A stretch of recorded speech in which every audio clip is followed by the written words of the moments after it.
آج پوری دنیا میں اسلام تیزی سے آگے بڑھ رہا ہے اور ہم دستے گریبان ہیں آپس میں. یا ہماری ہمسایہ قومیں ہم سے ناراض نظر آتی. کیوں؟ وجہ صرف دوسروں کو کوسنے سے یہ وجہ مکمل ہو سکتی ہے کیا؟ کیا اپنی نااہلی کا الزام دوسروں پر لگانے سے ہم کامیاب ہو سکتے ہیں؟ کبھی ہم نے توجہ دی کہ ہمارا کردار غیر مسلموں کے درمیان کیسا ہے، ہمارا کردار ہمارے پڑوسیوں کے درمیان کیسا ہے، ہمارا کردار ہمارے ماں باپ کے درمیان کیسا ہے؟ اللہ اکبر. تو اگر آپ کو اچھا مولوی بننا ہے، آپ کو اچھا استاد بننا ہے، آپ کو اچھا طالب علم بننا ہے، آپ کو اچھا باپ بننا ہے، اچھا بیٹا بننا ہے، اچھا کاروباری بننا ہے، اچھا آفیسر بننا ہے، تو کپڑوں پر زیادہ توجہ نہ دیجیے،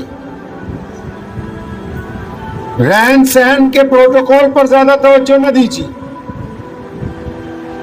توجہ آپ کے اس کردار کی طرف ہونی چاہیے جس پر نبی علیہ الصلوۃ والسلام نے اسلام کی بنیاد رکھی. کیونکہ نبی علیہ السلام نے اعلان توحید سے پہلے یہ نہیں کہا کہ میں اللہ کا نبی ہوں، یہ نہیں کہا کہ اللہ کے وحدانیت کو مانو، بلکہ یہ پوچھا کہ تمہارا محمد کے بارے میں کیا خیال ہے صلی اللہ علیہ وسلم. تو آپ کے جو گھر والے ہیں ان کا آپ کے بارے میں کیا خیال ہے؟ آپ کے دوستوں کا آپ کے بارے میں کیا خیال ہے؟ آپ کے پڑوسیوں کا آپ کے بارے میں کیا خیال ہے؟ ایک شخص نماز پڑھنے کے لیے آیا، امیر المومنین سیدنا عمر بن خطاب رضی اللہ تعالیٰ عنہ تشریف فرما تھے. تو کوئی بندہ مسجد میں نماز کے لیے آیا، نفل نماز پڑھنے کے لیے. تو جو شخص امیر المومنین کے پاس بیٹھا تھا اس نے کہا، یا امیر المومنین، یہ بندہ بہت دیندار ہے، بڑا متقی ہے. فرمایا، اچھا تم کیسے کہتے ہو؟ تم نے اس کو کہاں دیکھا؟ کہنے لگا، جی فجر میں دیکھا، ظہر میں، عصر میں، مغرب میں، عشاء میں، بعض اوقات تہجد میں بھی آ کے مسجد کا دروازہ کھول کے اندر بیٹھ جاتا ہے. فرمایا، تم جھوٹ بولتے ہو. جب تک اس کے ماں باپ نہ کہیں، جب تک اس کی بیوی نہ کہے، جب تک اس کے پڑوسی نہ کہیں یہ نمازی نہیں ہے، یہ ٹھگ ہے، بے ایمان ہے. ہمارا اپنے بارے میں کیا خیال ہے؟ آج پوری دنیا میں اسلام تیزی سے آگے بڑھ رہا ہے اور ہم دستے گریبان ہیں آپس میں. یا ہماری ہمسایہ قومیں ہم سے ناراض نظر آتی. کیوں؟ وجہ صرف دوسروں کو کوسنے سے یہ وجہ مکمل ہو سکتی ہے کیا؟ کیا اپنی نااہلی کا الزام دوسروں پر لگانے سے ہم کامیاب ہو سکتے ہیں؟ کبھی ہم نے توجہ دی کہ ہمارا کردار غیر مسلموں کے درمیان کیسا ہے، ہمارا کردار ہمارے پڑوسیوں کے درمیان کیسا ہے، ہمارا کردار ہمارے ماں باپ کے درمیان کیسا ہے؟ اگر وضو مکمل نہ ہو تو نماز نہیں ہوتی، لیکن اچھی طرح وضو کر کے قبلے کی طرف منہ کر کے نیت باندھنے والا اگر اپنی ماں باپ کو گالی دے کے آیا تو اس کی نماز نہیں ہوتی.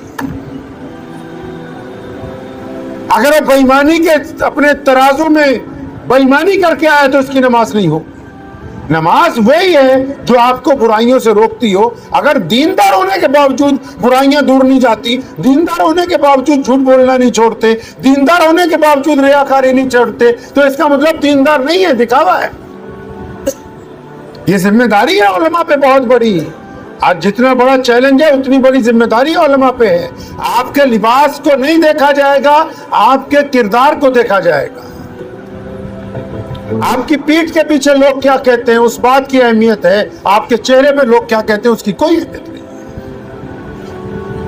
دین پڑھا اس لیے رہے ہیں کیونکہ ہمیں اچھے لوگوں کی ضرورت ہے، اچھے علماء کی ضرورت ہے، اچھے نوجوانوں کی ضرورت ہے جو محمد رسول اللہ صلی اللہ علیہ وسلم کے مزاج کو لوگوں کو سمجھا سکیں.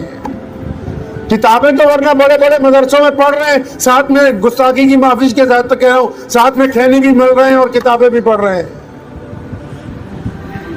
کتابیں پڑھنے پڑھانے سے کچھ نہیں ہوگا. ہمیں ان لوگوں کی ضرورت ہے جو محمد رسول اللہ صلی اللہ علیہ وسلم کی پیروی کی، اتباع اپنی زندگی کے مقصد سمجھتے ہو. امام غزالی رحمۃ اللہ علیہ کتنے بڑے محدث تھے، ساری زندگی قرآن پاک کی تفسیر لکھی، احادیث لکھی، اپنے دور کے شیخ الحدیث سے جب انتقال ہوا، اپنے ہم اثر ایک بزرگ کے خواب میں آئے، انہوں نے پوچھا غزالی تمہاری تو یار ایسے ہی مغفرت ہو گئی ہوگی، جنت میں مزے کر رہے ہو، ٹھیک ٹھاک نظر آ رہے ہو، کون سا ایسا عمل ہے کوئی اللہ نے قرآن کی تفسیر کے بدلے تمہیں معاف کیا کہ تم سارا دن حدیث لکھتے تھے، حدیث پڑھاتے تھے؟ فرمایا نہیں، وہ تو میں ایک دن گرمیوں کے دنوں میں قرآن پاک کی تفسیر لکھ رہا تھا، تو میں نے وہ لکڑی کا جو قلم ہے وہ سیاہی کے لیے جب ڈبویا تو جب نکالا، جب دوبارہ لکھنے لگا تو ایک مکھی آ کے بیٹھ گئی اس قلم پر، وہ گرمی کی وجہ سے اس سیاہی کے پانی کو پینا چاہتی تھی۔ میرے دل میں آیا غزالی یہ اللہ کی مخلوق ہے، پانی پی لے گی تو کیا حرج ہے، تو میں نے اس مکھی کو اڑایا نہیں۔ کہتے اب جب میرا وصال ہوا ہے تو میرے رب نے پوچھا کہ غزالی اس دن اس مکھی کو کیوں نہیں اڑایا، جبکہ وہ مکھی تمہاری تعریف نہیں کر سکتی تھی اور اس کے پانی پینے سے تمہیں کوئی فائدہ دنیاوی طور پر نہیں ہونے والا تھا۔ تو غزالی کہتے ہیں کہ میں نے اپنے رب سے کہا کہ یا اللہ وہ آپ کی مخلوق تھی، میں نے آپ کی محبت میں اس سے رعایت کی، تو اللہ نے فرمایا جو میری مخلوق سے رعایت کرے تو میں اس کے ساتھ کیوں نہ رعایت کروں۔ علم کا مقصد عمل ہے، لوگ آپ کو عمل کے اعتبار سے جانیں گے، صرف کتابیں پڑھنے سے نہیں، کتاب جو پڑھی جائے وہ اتر جائے اندر اور وہ ہمیں مجبور کرے، قرآن ہمیں مجبور کرے، حدیث کی کتاب ہمیں مجبور کرے کہ ہم کسی کی بیٹی کے متعلق زنا کا ارادہ نہیں کریں گے، وہ ہمیں مجبور کرے کہ ہم کم پیسوں میں زندگی گزار سکتے ہیں، حرام کا لقمہ اپنے حلق سے نیچے نہیں اتاریں گے۔ اسی کا نام زندگی ہے، یہی جو چاہتا ہے اسلام آپ سے۔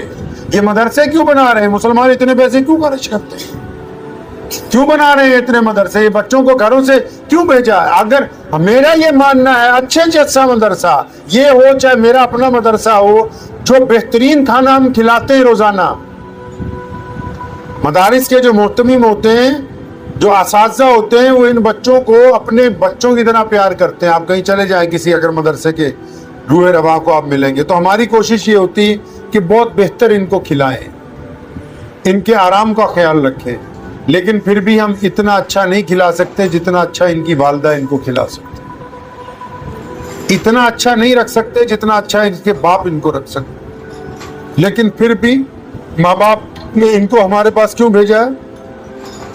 کیوں بھیجا ہے ماں باپ نے ان کو ہمارے پاس؟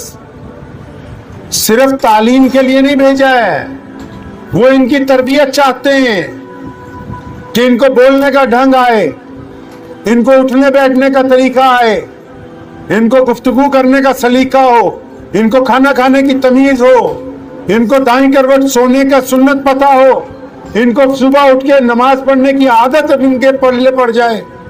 اس لیے وہ بھیجتے ہیں کہ ان کو پتہ لگ جائے کہ نبی علیہ السلام نے کیسی زندگی گزاری ہے۔ یہ مدرسے کوئی کھیل تماشا تھوڑی ہے کہ ایک ضابطہ ہم پورا ضابطہ نہیں پورا کر رہے، ہم محمد رسول اللہ صلی اللہ علیہ وسلم کے نقش قدم پر چلنے کی اور چلانے کی کوشش کر رہے ہیں۔ اگر ان مقاصد کو نہیں یاد رکھیں گے کوئی بھی مدرسے والے کہ بھئی ہم صرف مدرسہ نہیں چلا رہے، بھائی مدارس اسلام کے قلعے اسی لیے کہلوائے کہ یہاں دین کے ایک ایک نظریے کا تحفظ ہوتا ہے۔ آپ کو پتہ ہے جو عالم ہوتے ہیں کسی بھی مسلک کے، وہ دوسرے مسلک کی کبھی بھی دل سے برائی نہیں کرتے، ان کو دل سے کینہ نہیں ہوتا۔ کیوں؟ کیونکہ جتنے مسلک بنے ہیں دنیا میں وہ نبی علیہ السلام کی سنتوں کا تحفظ کرنے کے لیے قائم کیے گئے ہیں۔ کوئی ایسے نماز پڑھ رہا ہے، کوئی ایسے پڑھ رہا ہے، تو یہ بھی سنت ہے وہ بھی سنت ہے، لیکن ایک لوگ ایک سنت ادا کر رہے ہیں، دوسرے لوگ دوسری ادا کر رہے ہیں۔ اسلام کے تمام مسالک اپنی اپنی جگہ پر محمد رسول اللہ کی سنتوں کے دفاع کے لیے قائم کیے گئے، ایک دوسرے کی برائی کرنے کے لیے نہیں ہمیں بنایا گیا۔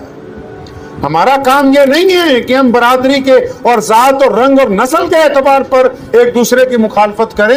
ہمیں اس لیے نبی علیہ الصلوۃ والسلام نے دین کی دولت دی ہے کہ ہم بحیثیت مسلمان دوسروں کے ساتھ برابری کی بات کریں کہ دنیا کی تمام اقوام وہ تمام طرح کی فرقہ پرستی سے پاک ہیں، اور ہمارا کام بنتا ہے کہ ہم ان کو اپنی برابری کے درجے کے اندر